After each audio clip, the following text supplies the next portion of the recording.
Hello everyone. I'm Ted. And today we are going to start with Chapter 12. Job changes, transfers and promotions. And in this chapter we will be discussing Introduction, Transfer, Types of Transfer, Benefits, and Problems, Transfer Policy, Promotion and its Bases, Promotion Policy, Demotion. Let's start. Introduction. Modern organizations require people with transferable skills. The aim is to put them on various jobs at different locations when the need arises. Relocation is stressful, but from an organizational standpoint it is certainly useful. Workflow does not suffer due to the absence of anyone. People with transferable skills command a premium value and they become eligible for hot jobs in course of time.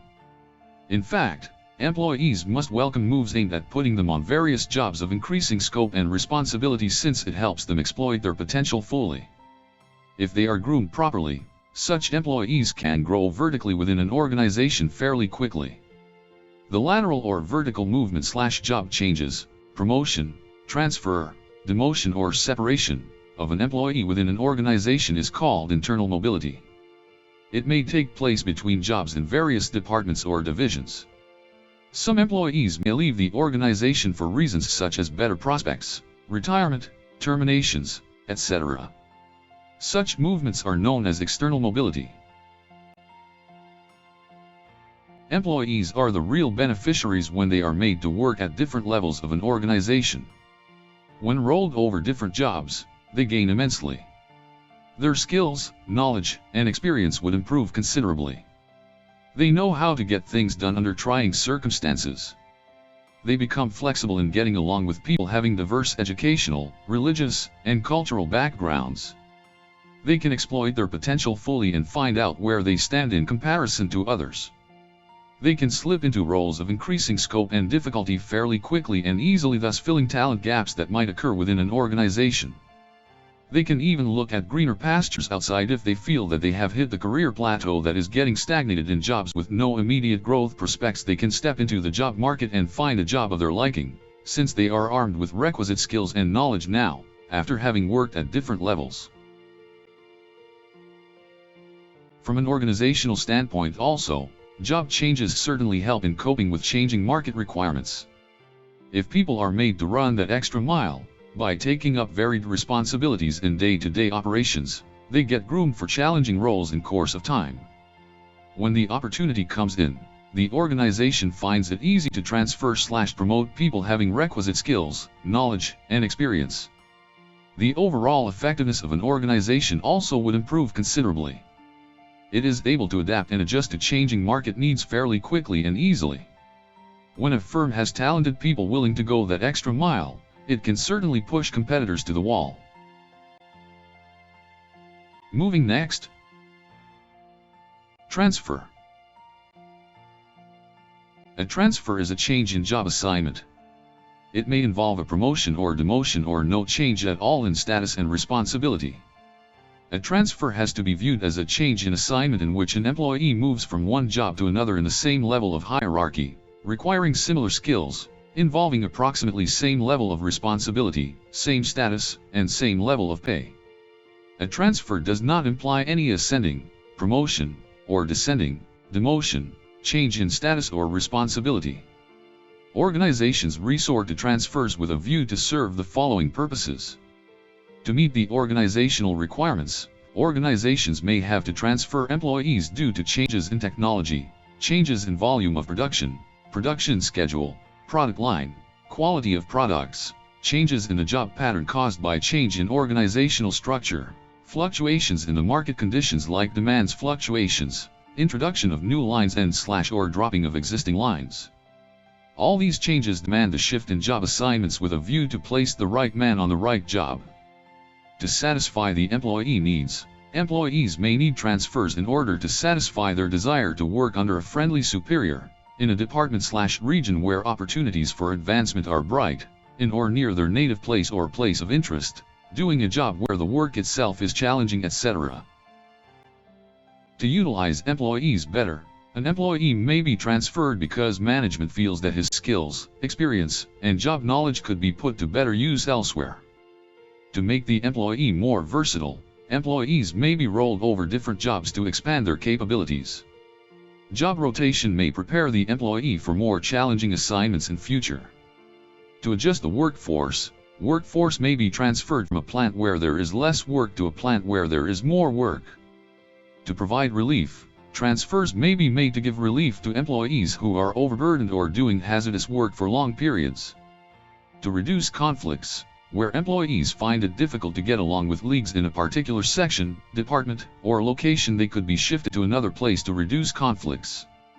To punish employees, transfers may be effected as disciplinary measures to shift employees indulging in undesirable activities to remote, far-flung areas. Moving next. Types of transfers. Companies may transfer employees from one place to another due to work-related pressures. Where there is demand for specific skill sets, key employees may be asked to shift to a new location temporarily. If the presence of such employees is required on a permanent basis, a company may hire talent from the marketplace on a permanent basis. Many a time employees may want to shift to a new location or department due to personal reasons such as children's education, inability to get along with colleagues in a department, health problems in a congested city, etc. Production transfers, transfers caused due to changes in production. Replacement transfers, transfers caused due to replacement of an employee working on the same job for a long time. Rotation transfers, transfers initiated to increase the versatility of employees. Shift transfers, transfers of an employee from one shift to another. Remedial transfers, transfers initiated to correct the wrong placements. Penal transfers, transfers initiated as punishment for indisciplinary action of employees. Moving next. Benefits and problems. Improve employee skills. Reduce monotony, boredom. Remedy faculty placement decisions. Prepare the employee for challenging assignments in future. Stabilize changing work requirements in different departments/locations. Improve employee satisfaction and morale. Improve employer-employee relations. Problems. Inconvenient to employees who otherwise do not want to move. Employees may or may not fit in a new location/department. Shifting of experienced hands may affect productivity. Discriminatory transfers may affect employee morale. Transfers have to be carried out in a systematic way, with a view to avoid allegations of discrimination and favoritism. Some of the above-cited problems associated with transfers could be avoided if organizations formulate a definite transfer policy for use at different points of time. Moving next. Transfer policy. Organizations should clearly specify their policy regarding transfers. Otherwise, superiors may transfer their subordinates arbitrarily if they do not like them. It causes frustration among employees. Similarly, subordinates may also request for transfers even for the petty issues. Most of the people may ask for transfer to riskless and easy jobs and places. As such, organization may find it difficult to manage such transfers. Hence, an organization should formulate a systematic transfer policy. A systematic transfer policy should contain the following items. Specification of circumstances under which an employee will be transferred in the case of any company-initiated transfer. Name of the superior who is authorized and responsible to initiate a transfer. Jobs from and to which transfers will be made, based on the job specification, description, and classification, etc. The region or unit of the organization within which transfers will be administered. Reasons which will be considered for personal transfers, their order of priority, etc. Reasons for mutual transfer of employees.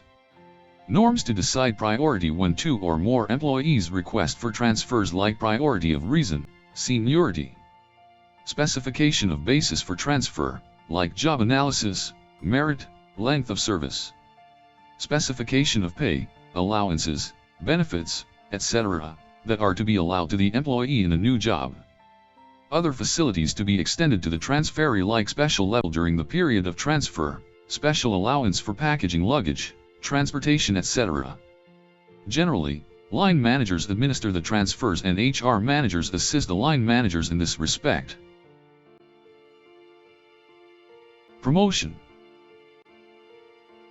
Promotion refers to upward movement of an employee from current job to another that is higher in pay, responsibility, and/or organizational level. Promotion brings enhanced status, better pay, increased responsibilities, and better working conditions to the promotee. There can, of course, be dry promotion where a person is moved to a higher level job without increase in pay.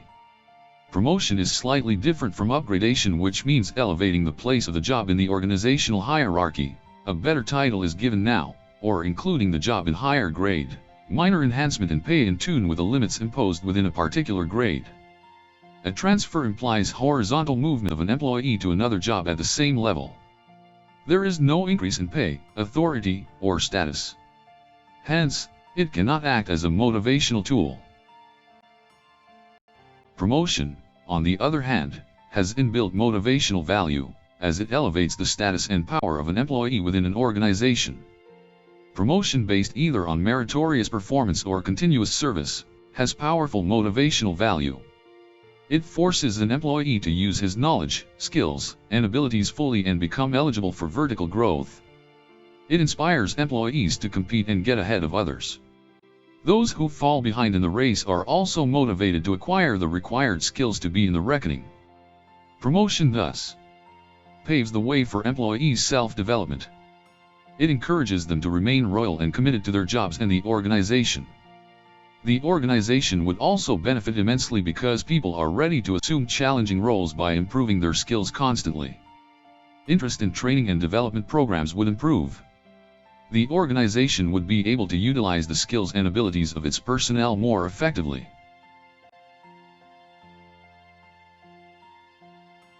Moving next. Bases of promotion. Merit-based promotions. Merit-based promotions occur when an employee promoted because of superior performance in the current job. Merit here denotes an individual's knowledge, skills, abilities, and efficiency as measured from his educational qualifications, experience, training, and past employment record. The advantages of this system are fairly obvious. It motivates employees to work hard, improve their knowledge, acquire new skills, and contribute to organizational efficiency. It helps the employer to focus attention on talented people, recognize and reward their meritorious contributions in an appropriate way. It also inspires other employees to improve their standards of performance through active participation in all developmental initiatives undertaken by the employer, training, executive development, etc. However, the system many fail to deliver the results, because it is not easy to measure merit. Personal prejudices, biases, and union pressures may come in the way of promoting the best performer. When young employees get ahead of other senior employees in an organization, based on superior performance, frustration and discontentment may spread among the ranks. They may feel insecure and may even quit the organization. Also, past performance may not guarantee future success of an employee. Good performance in one job, as a foreman, for example, is no guarantee of good performance in another, as a supervisor. Seniority-based promotion. Seniority refers to the relative length of service in the same organization. Promoting an employee who has the longest length of service is often widely welcomed by unions because it is fairly objective. It is easy to measure the length of service and judge the seniority. There is no scope for favoritism, discrimination, and subjective judgment. Everyone is sure of getting the same, one day. In spite of these merits, this system also suffers from certain limitations. They are: the assumption that the employees learn more with length of service is not valid, as employees may learn up to a certain stage, and learning capabilities may diminish beyond a certain age. It demotivates the young and more competent employees and results in greater employee turnover. It kills the zeal and interest to develop, as everybody will be promoted without showing any all-round growth or promise. Judging the seniority, though it seems to be easy in a theoretical sense, is highly difficult in practice, as the problems like job seniority, company seniority, zonal/regional seniority, service in different organizations, experience as apprentice trainee, researcher, length of service not only by days but by hours and minutes will crop up. Seniority cum merit policy. Seniority-based promotions compel talent to step out of a firm in frustration. Merit-based promotions demotivate seniors who remain loyal to their jobs. Both systems have their own inbuilt weaknesses. To overcome this, many organizations try to strike a happy balance between merit and seniority by setting some acceptable standards, serious discussions with employees and trade unions. Such a criteria, once approved, would help put out fires arising out of seniority/merit-related promotions. One such criteria could be rewarding those with promotions after serving a fixed tenure of, say, 10 years, like in many Japanese organizations, where fast-track promotions are not encouraged. To please talented people, the company may separate the star performers from the mediocre on the basis of results. In most public sector units, promotions are based on seniority. Exactly the opposite route is taken by private sector firms, where there is hardly any room for inefficient and unproductive staff members. Open and closed promotion policy. In an open promotion policy, all employees become eligible for promotion as and when a vacancy arises. Based on a predetermined criteria, the most suitable one is promoted. In a closed promotion policy, all employees do not become eligible for promotion automatically. To avoid problems, some companies do not even let employees know that some vacancies are likely to occur in the days ahead. Based on individual judgment and personal observation, management takes the call on who should get what. To be fair to all, of course, a company may go for an open promotion policy wherein all become eligible for vertical progression, but may secretly decide to opt for its own favorites, getting the coveted higher level positions, putting any criteria that would invariably favor those that management wants. Moving next. Promotion policy. Seniority and merit, thus, suffer from certain limitations. To be fair, therefore, a firm should institute a promotion policy that gives due weightage to both seniority and merit. To strike a proper balance between the two, a firm could observe the following points. Establish a fair and equitable basis for promotion, i.e., merit, or seniority, or both. A promotion policy established thus should provide equal opportunities for promotion in all categories of jobs, departments, and regions of an organization. It should ensure an open policy in the sense that every eligible employee is considered for promotion rather than a closed system which considers only particular class of employees. It must tell the employees the various avenues for achieving vertical growth through career maps, charts, etc. The norms for judging merit, length of service, potentiality, etc. must be established beforehand. The relative weightage to be given to merit or seniority or both should also be spelled out clearly. The mode of acquiring new skills, knowledge, etc. should be specified to all employees so that they can prepare themselves for career advancement. Appropriate authorities should be entrusted with the responsibility of taking a final decision on promotion. Detailed records of service, performance, etc. should be maintained for all employees, to avoid charges of favoritism, nepotism, etc. It should be consistent in the sense that it is applied uniformly to all employees, irrespective of their background. Promotion policy should contain alternatives to promotion when deserving candidates are not promoted due to lack of vacancies at higher level. These alternatives include upgradation, redesignation, sanctioning of higher pay or increments or allowances, assigning new and varied responsibilities to the employee by enriching the job or enlarging the job. A provision for appeal against alleged arbitrary actions of management and its reviews should be there. Promotions initially may be for a trial period so as to minimize the mistakes of promotion. Promotion policy, once it is formulated, should be communicated to all employees, particularly to the trade union leaders. It should be reviewed periodically, based on the experiences and findings of attitude and morale surveys. Moving next. Demotion. Demotion is the downward movement of an employee in the organizational hierarchy with lower status and pay. It is a downgrading process where the employee suffers considerable emotional and financial loss in the form of lower rank, power, and status, lower pay and poor working conditions. There are several factors responsible for demotions. A promotee is unable to meet the challenges posed by a new job, technically superior, administratively complex, involving multifarious responsibilities, etc. Due to adverse business conditions, organizations may decide to lay off some and downgrade other jobs. Demotions may be used as disciplinary tools against errant employees.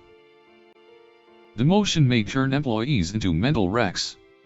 It may have an impact on employee morale. It is an extremely painful action, impairing relationships between people permanently. While effecting demotions, therefore, a manager should be extremely careful not to place himself on the wrong side of the fence. A clear-cut policy may save the day for him in most cases. Dale Yoder. A clear list of rules along with punishable offenses be made available to all the employees. Any violation be investigated thoroughly by a competent authority. In case of violations, it is better to state the reasons for taking such a punitive step clearly and elaborately. Once violations are proved, there should be a consistent and equitable application of the penalty. There should be enough room for review. That's all for this video. Thank you for watching. This video is brought to you by Bookstune. Like this video to encourage us. Share this video to spread the knowledge. And subscribe to this channel for latest update.